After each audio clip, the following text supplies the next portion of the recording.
Google pay, phone pay, ಪೇಟಿಎಂನ ಮೂಲಕವಾಗಿ ಗ್ರಾಹಕರಿಂದ ಹಣವನ್ನು ಸ್ವೀಕರಿಸಿದಂತಹ ಅಂಗಡಿ ಮಾಲೀಕರಿಗೆ ಕಮರ್ಷಿಯಲ್ ಟ್ಯಾಕ್ಸ್ ಇದೀಗ ಶೋಕಾಸ್ ನೋಟಿಸ್ ಅನ್ನು ನೀಡಿರುವಂತದ್ದು.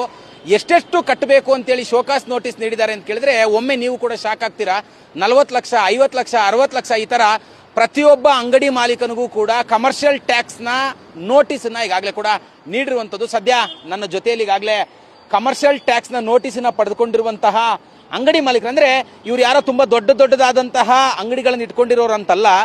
Tea, cigarette, bun, biscuit, samosa ಈ ರೀತಿಯಲ್ಲಿ ಸಣ್ಣ ಪುಟ್ಟ ವ್ಯಾಪಾರವನ್ನು ಮಾಡುವಂತಹ ಅಂಗಡಿ ಮಾಲೀಕರಿಗೆ ಕಮರ್ಷಿಯಲ್ ಟ್ಯಾಕ್ಸ್ ನ ಅಧಿಕಾರಿಗಳು ಈಗಾಗಲೇ ಕಳೆದ ಒಂದು ವಾರ 10 ದಿನಗಳಿಂದ 10 ಲಕ್ಷ, 15 ಲಕ್ಷ, 1 ಕೋಟಿವರೆಗೂ ಕೂಡ ಇವರಿಗೆ ಶೋಕಾಸ್ ನೋಟಿಸ್ ಕೊಟ್ಟಿರುವಂತದ್ದು.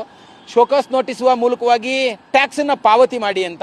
ನನ್ನ ಜೊತೆಯಲ್ಲಿ ಬೇಕರಿ ಮಾಲೀಕರು ಕೂಡ ಇದ್ದಾರೆ, ನಾನು ಅವ್ರನ್ನೇ ಕೇಳ್ತಾ ಹೋಗ್ತೀನಿ. ಸರ್, ತಾವು ಏನು ಅಂಗಡಿಯನ್ನು ಇಟ್ಕೊಂಡಿದ್ದೀರಾ ಮತ್ತೆ ಎಷ್ಟು ವರ್ಷದ ಹಣವನ್ನ ಕಟ್ಟಬೇಕು ಅಂತೇಳಿ ತಮಗೆ ಎಷ್ಟು ರೂಪಾಯಿಯ ಒಂದು ಶೋಕಾಸ್ ನೋಟಿಸ್ ಕೊಟ್ಟಿದ್ದಾರೆ ಅಂತ? ನಾವು ಚಿಕ್ಕದಾಗಿ ನಾಗರಬಾವಿಯಲ್ಲಿ ಚಿಕ್ಕ ಕಾಂಡಿಮೆಂಟ್ಸ್ ಇಟ್ಕೊಂಡಿದ್ದೀವಿ. ಈಗ 4 ವರ್ಷದಿಂದ 4 ವರ್ಷದ ಕಟ್ಟಬೇಕಂತ ಒಂದು ಶೋಕಾಸ್ ನೋಟಿಸ್ ಕೊಟ್ಟಿದ್ದಾರೆ.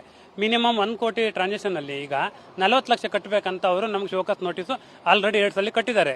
ಇದೇ ತರ 40 ಲಕ್ಷ ಕಟ್ಟಿ 20 ಲಕ್ಷ ಕಟ್ಟಿ ನಾವು ಎಲ್ಲಿ ಹೋಗೋದು? ಇದೇ ತರ ಕಟ್ಟಬೇಕಂದ್ರೆ ಒಂದು ಅಂಗಡಿ ಮಾರಿ ಊರಿಗೆ ಹೋಗ್ಬೇಕು. ಎರಡೇ ಆಪ್ಷನ್ ಇರೋದು ನಮ್ಮ ಹತ್ರ. ಇಲ್ಲಾಂದ್ರೆ ಮಾಡೋದು 10-15 ಸಾವಿರ ರೂಪಾಯಿ ವ್ಯಾಪಾರದಲ್ಲಿ ಅದ್ರ ಆಲ್ಮೋಸ್ಟ್ ನಮ್ಗೆ ಸಿಗೋದು ಲಾಭ 500 600 ರೂಪಾಯಿ ಅಷ್ಟೇ. ಅದರಲ್ಲಿ ಮನೆ ಬಾಡಿಗೆ ನಮ್ಮ ಖರ್ಚೆಲ್ಲ ನೋಡ್ಕೊಂಡು ಅದರಲ್ಲದೆ ಈಗ ಈ ಟ್ಯಾಕ್ಸ್ ಕಟ್ಟಿ ಅಂತ ನಾವ್ ಎಲ್ಲಿ ಹೋಗುದು? ಈ ಟ್ಯಾಕ್ಸ್ ಅಂತೂ ನಮ್ಮ ಹತ್ರ ಸಾಧ್ಯನೇ ಇಲ್ಲ ಕಟ್ಟಕ್ಕೆ. ಅದಕ್ಕೆ ಏನಾದ್ರು ಒಂದು ಗೌರ್ಮೆಂಟ್ ಇದರ ತಕ್ಷಣ ಪರಿಹಾರ ಇದು ಮಾಡಬೇಕು.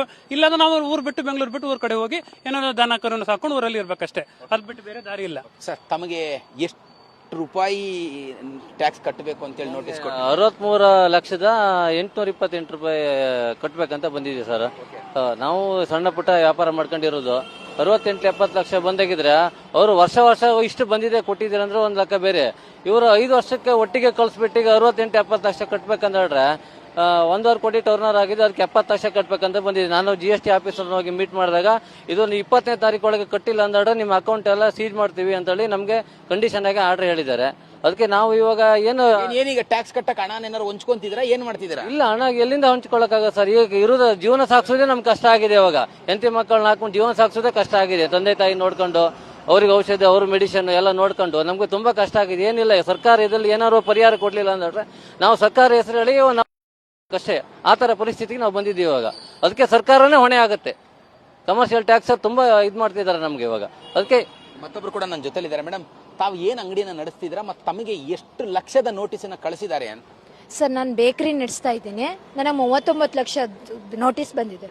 ಓಕೆ, ಎಷ್ಟು ವರ್ಷದಿಂದ ತಾವು ಬೇಕರಿಯನ್ನ ನಡೆಸ್ತಿದ್ದೀರಾ ಮತ್ತೆ ಕಮರ್ಷಿಯಲ್ ಟ್ಯಾಕ್ಸ್ ನ ನೋಟಿಸ್ ಯಾವಾಗ ತಮಗೆ ತಲುಪ್ತು ಅಂತ?